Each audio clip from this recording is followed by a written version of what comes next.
o universo. Em todo o seu espaço e tempo, sua matéria e energia, governado por leis e constantes físicas cuja origem permanece um mistério para os cientistas. Revela-se diante de nossos olhos com beleza magistral, enigmas intrigantes e sofisticado conhecimento. Descobrir a natureza e a dinâmica das interações no espaço é uma tarefa complexa e intrigante, que nos desafia a ir muito além de nós mesmos, além da nossa lógica, das fronteiras do nosso planeta, do conhecido e do observável.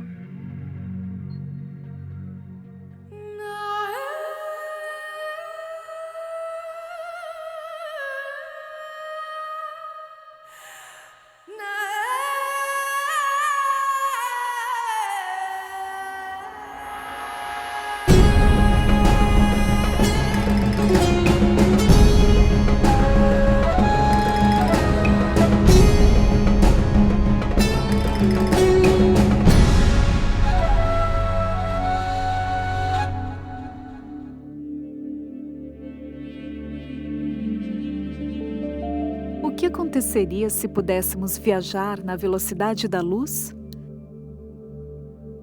Esta foi a pergunta que fez um jovem de 17 anos, Albert Einstein, que em 1905 realizou um dos avanços científicos mais importantes da história, mudando para sempre a nossa maneira de conceber o espaço, a energia e o tempo, todos matérias-primas do universo.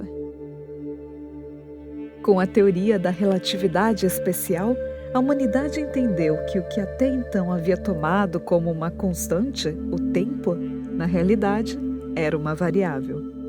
Não apenas ele, mas também o espaço, e ambos dependiam em uma nova conjunção espaço-tempo da velocidade.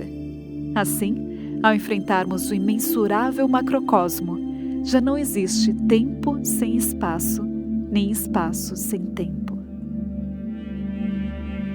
Na teoria da relatividade de Einstein, ele estipulou que a velocidade limite no universo é a velocidade da luz no vácuo.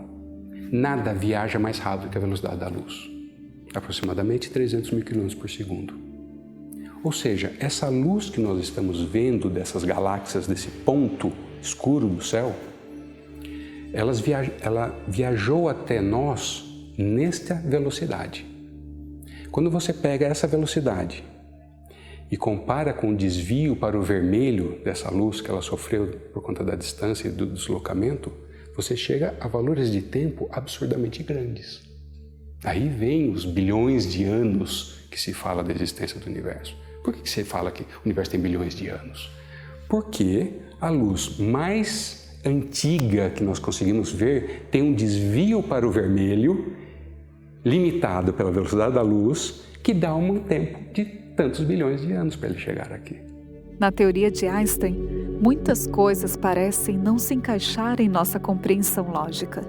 E uma das questões mais intrigantes é o tempo. O que é o tempo no espaço?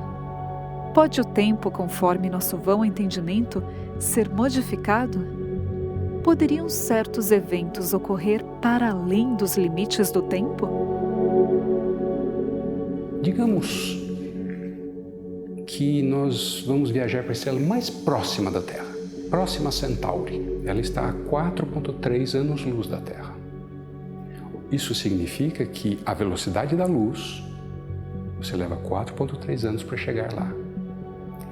A velocidade da luz, 300 mil km por segundo, multiplicado pelo número de segundos que tem num ano, vezes 4,3, você chega à distância que essa estrela está da Terra.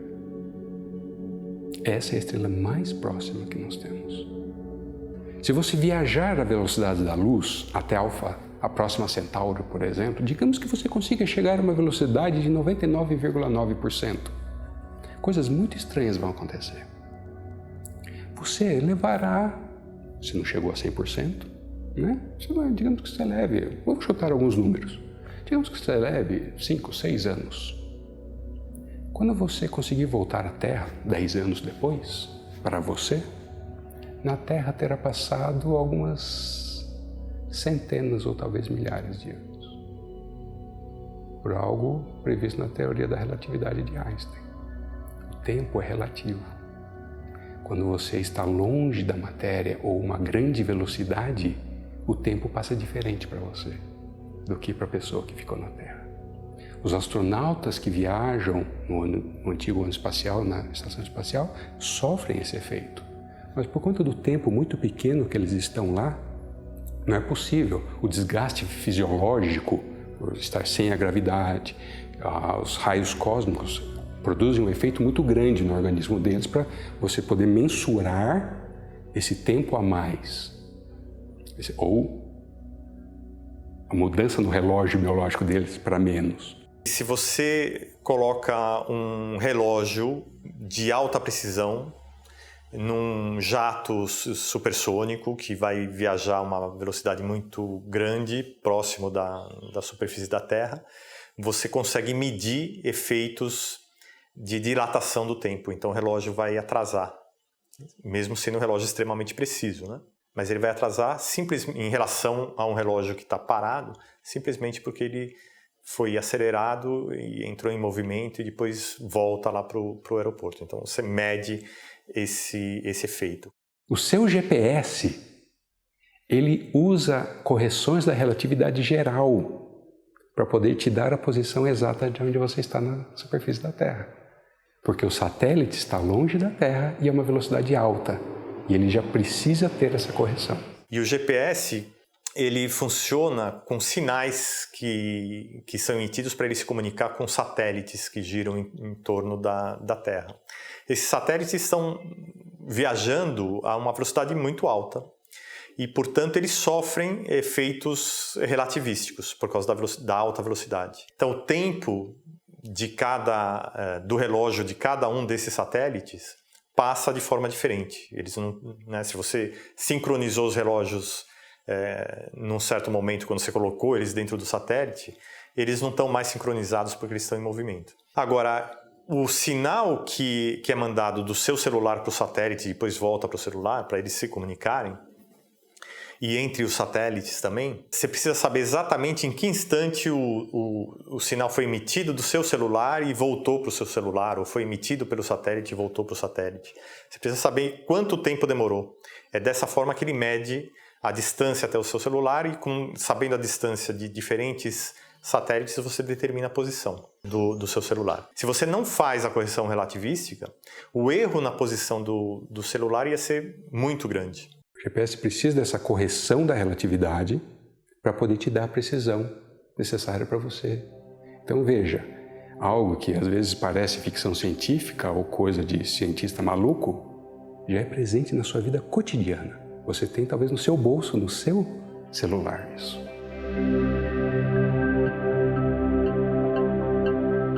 Uma das 4 forças fundamentais do universo é a gravidade, que até o século XX era compreendida pela perspectiva de Galileu e Newton de que os corpos celestes exerciam uma força invisível que provocava uma atração entre eles. Para estender a sua teoria de relatividade para a gravidade, em 1915, Einstein reformulou o próprio conceito do espaço-tempo proposto em 1905, tornando ainda mais sofisticado. Outro aspecto importante introduzido pela teoria da relatividade geral é a ideia de que a matéria e a energia transformam o espaço-tempo, curvando-o.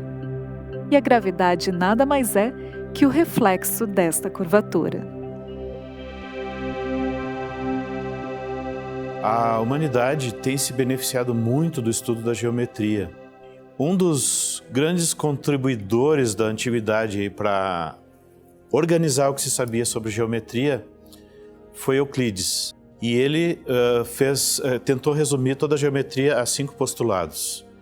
Mas o 5º postulado era mais complicado que os outros. Isso despertou curiosidade nos filósofos durante séculos. Depois dessa revolução científica, que as pessoas começaram a se aprofundar mais no estudo da matemática para entender a natureza, aprenderam novos métodos matemáticos graças ao trabalho de Newton e de Leibniz, com a descoberta do cálculo diferencial integral. Isso nos habilitou a resolver aqueles problemas antigos lá de geometria. E o quinto postulado de Euclides também, as pessoas se debruçaram, várias pessoas estudaram isso. Uma delas foi Gauss, um dos maiores matemáticos de todos os tempos. E eles descobriram que o quinto postulado ele é diferente dos outros. Ele poderia ser retirado do grupo, do conjunto de postulados. Nós ainda teríamos geometria, mas uma geometria muito mais ampla que permite muitas outras possibilidades, inclusive espaços curvos. Gauss estudou essas coisas.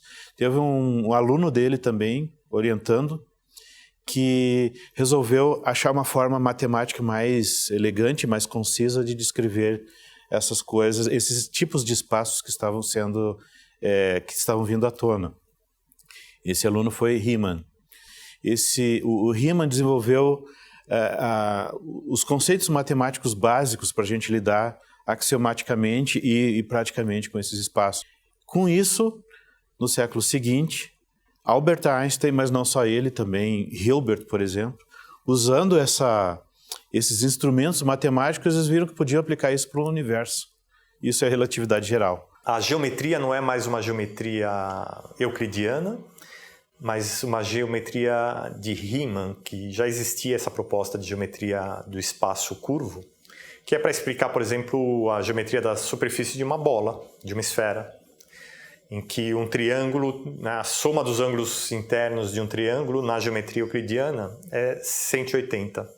Quando você desenha esse triângulo na superfície de uma esfera, a soma dos ângulos não é mais 180. Então, a geometria é diferente. É a geometria de espaços curvos. Isso os matemáticos já tinham formulado isso. Einstein usa isso para generalizar a teoria da relatividade. Aí ele percebe que pode aplicar isso para explicar a gravitação. So Einstein described gravity as being the curvature of space-time. He said that massive objects create curvature in space, they create a dimple in space, and that other objects react to that curvature as if they felt the force of attraction.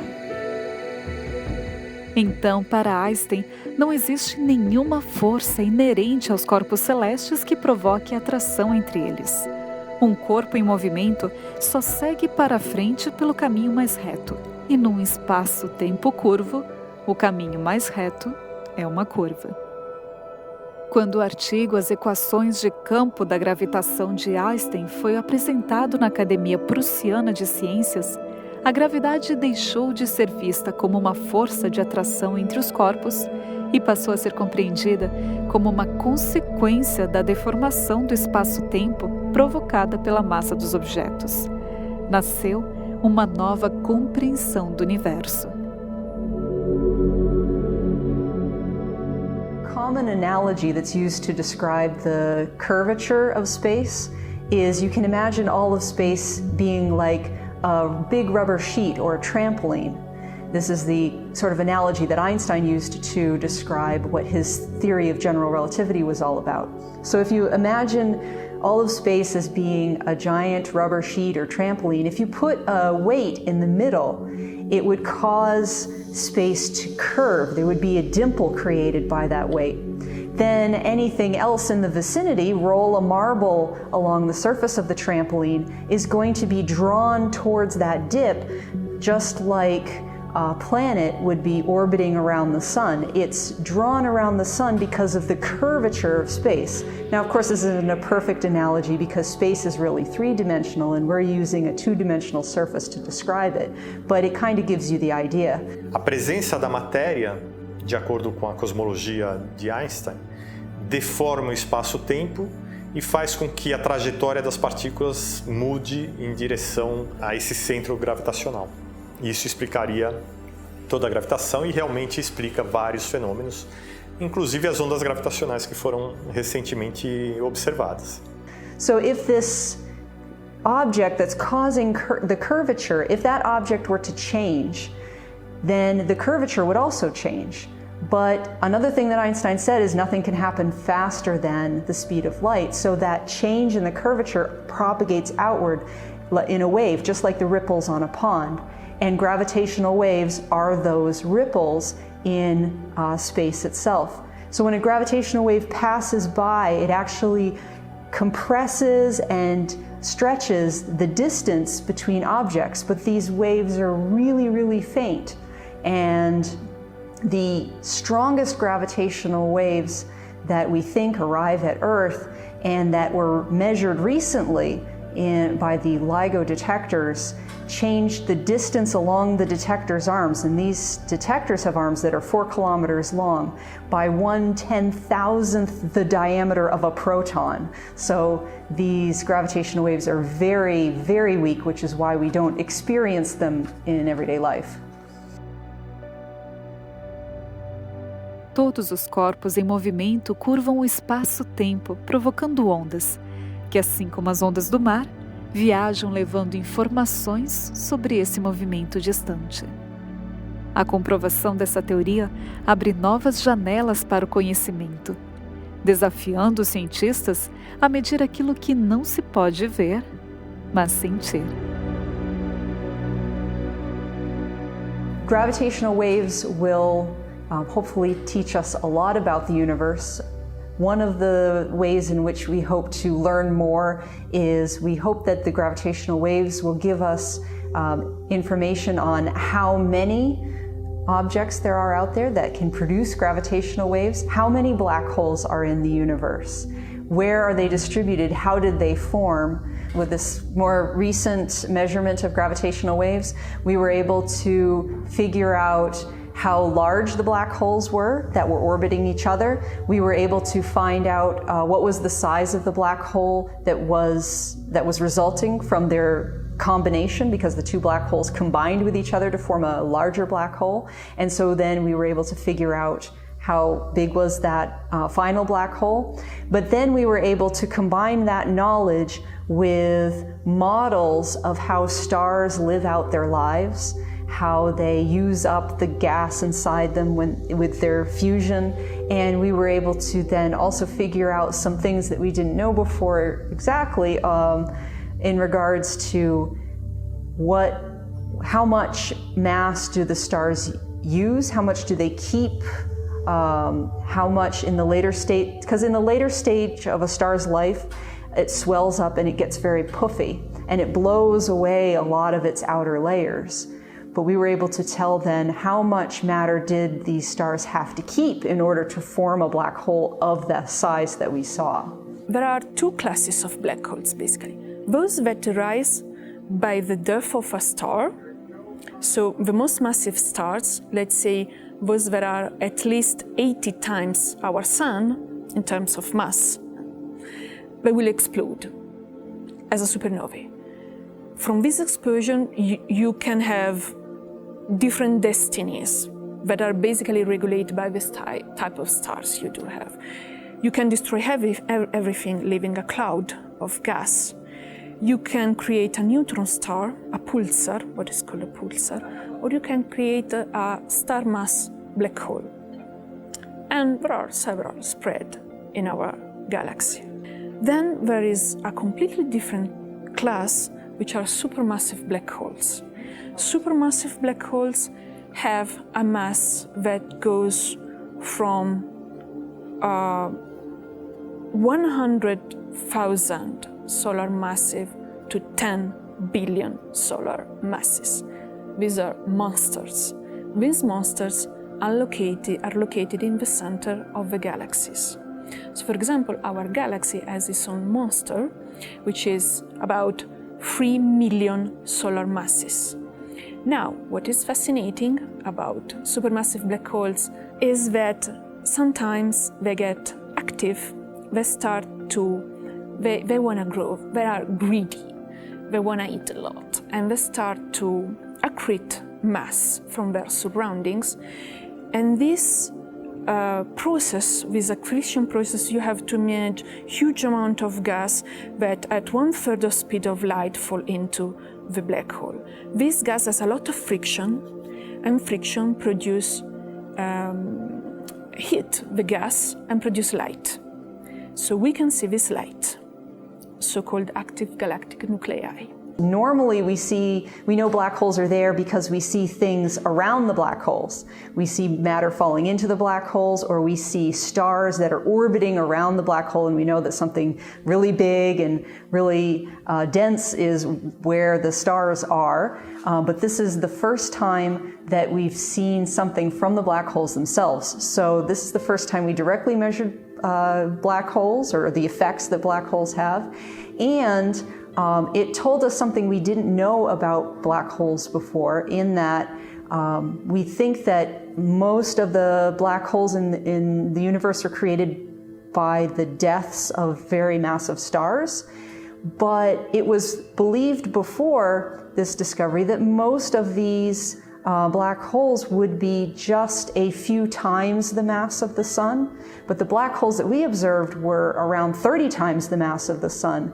And this is really exciting because it tells us something about these massive stars and how big the black holes are that they can produce. Num buraco negro, a força gravitacional é tão grande que nem a luz consegue sair. Então, ela fica restrita num certo volume, que é chamado horizonte de eventos. Qualquer objeto que ultrapasse esse horizonte de eventos, se aproxime do buraco negro a uma distância menor do que o raio desse horizonte de eventos, ele é capturado por esse buraco negro e não sai mais. Depois se observou que existe um tipo de radiação que é chamada radiação de Hawking, porque foi Stephen Hawking quem descobriu isso, essa possibilidade, e depois foi observado experimentalmente, que o buraco negro na verdade emite radiação através de processos que ocorrem na superfície desse horizonte de eventos. Então tem processos lá que produzem partículas, e essas partículas elas não entram no buraco negro, mas vão na direção oposta. E é possível então observar essa radiação. Mas aquilo que está lá dentro do buraco negro não consegue escapar. Descrever o que acontece aí dentro, ninguém consegue. Exatamente porque é uma singularidade. Aí o espaço e tempo devem desaparecer, né? Se for realmente um ponto. A gente descobre matematicamente, por exemplo, que buracos negros eles podem ter ao redor, na cintura deles, vamos dizer assim, no equador deles, pode ter uma região em que o tempo, ao invés de fluir do jeito que a gente está acostumado, ele flui no sentido como se o tempo orbitasse aquele buraco negro, e a gente poderia entrar lá, em princípio, e sair no passado, né? Sem entrar no buraco negro, só na borda. Mas como funciona isso? São possibilidades matemáticas que a gente depois descobre evidências físicas. E a gente encontra fenômenos que às vezes desafiam também a nossa compreensão das coisas.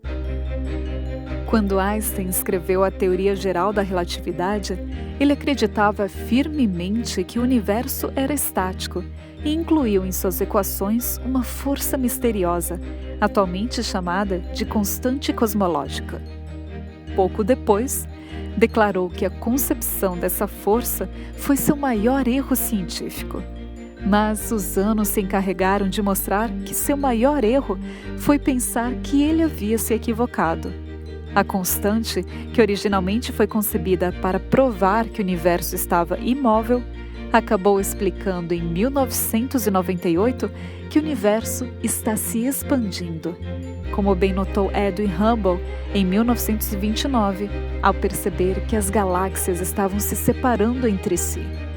Hoje, sabemos não apenas que o universo está se expandindo, mas também que a velocidade dessa expansão nem sempre foi constante. Ela está acelerando, mas o que significa esta aceleração? E quais as consequências ou implicações que poderia ter? Hoy en día sabemos que la mayor parte de la materia está en una forma desconocida para nosotros. Lo llamamos materia oscura. No está en nuestros laboratorios, no lo vemos en nuestros laboratorios, lo vemos porque podemos mirar hacia afuera y medir cosas como los movimientos de los objetos, la atracción entre ellos. Y ahora sabemos que hay materia que no entendemos, que se llama materia oscura, y que es mucho más que la materia normal que conocemos. También sabemos que el universo se está expandiendo en forma acelerada, y cuando hay aceleraciones hay una fuerza. Y esa fuerza tiene una cantidad de energía que es la mayor parte de la energía del universo, pero no sabemos lo que es. It's something we know that it exists because we see the effect of such a force, of such an energy, which basically is pushing the universe to continue to expand. So it's something that we see, we can measure it, we can measure its effect. But its nature, what is it? What kind of force is it? Which is the origin of this energy, dark energy, is unknown. And it's something probably devoted to the next generation of astronomical instruments and to the current and next generation of accelerators on the Earth. So particle physics and cosmology. Lo lindo de la ciencia es que está lleno de sorpresas. Ahora, uno tiene que aceptar que la ciencia quizás nunca responda a todas las preguntas, sino que siga introducindo preguntas nuevas à medida que nosso conhecimento aumenta. Foi em uma lousa, com alguns pedaços de giz, um grande talento e muita ousadia, que o universo adquiriu um novo brilho. E ainda mais desafiador. Seria necessário um século e computadores modernos para comprovar a teoria de alguém que pareceu estar à frente de seu tempo. A escuridão, que parecia vazia e sem relevância, foi quebrada da mesma forma que os raios de luz rasgam o obscuro fundo estelar, pela lógica e a capacidade de ver e crer naquilo que é imperceptível aos olhos.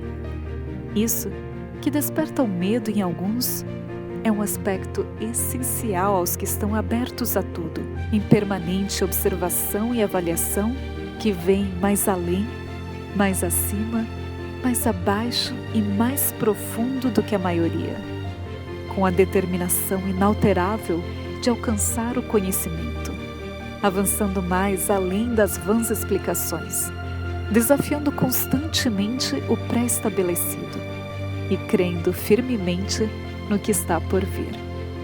Afinal, como disse Isaac Newton ao admirar a disposição e harmonia do universo, o que sabemos é uma gota, o que ignoramos é um oceano.